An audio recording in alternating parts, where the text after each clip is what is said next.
दो हंस और कछुए की अनोखी कहानी। किसी समय की बात है, एक सुंदर झील के किनारे दो हंस रहते थे, राजा और रानी। वे दोनों एक दूसरे से बहुत प्यार करते थे और हर समय साथ रहते थे। उनकी सफेद चमकदार पंख और मीठी आवाज से पूरा जंगल मंत्रमुग्ध हो जाता था। एक दिन झील का पानी सूखने लगा, मछलियां मरने लगीं, कमल मुरझाने लगे और झील का सौंदर्य फीका पड़ने लगा। राजा और रानी चिंतित हो गए। उन्होंने तय किया कि उन्हें कोई नई झील ढूंढनी होगी जहां वे सुरक्षित रह सकें।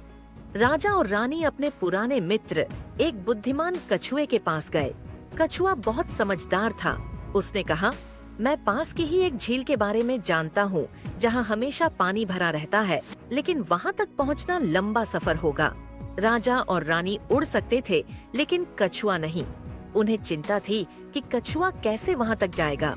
फिर राजा को एक उपाय सूझा।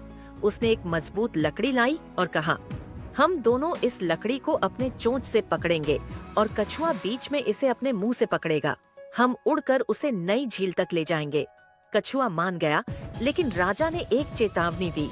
कछुए भाई, सफर के दौरान तुम मुंह बिल्कुल मत खोलना, वरना गिर जाओगे। कछुआ सहमत हो गया और हंसों ने उड़ान भरी।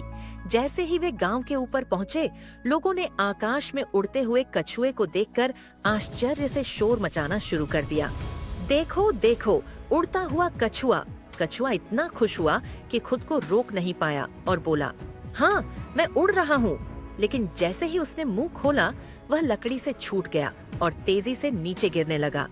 राजा और रानी कुछ कर नहीं सकते थे। कछुआ जमीन से टकराया और उसकी दुखद मृत्यु हो गई। सीख राजा और रानी बहुत दुखी हुए, लेकिन उन्होंने एक महत्वपूर्ण सीख ली।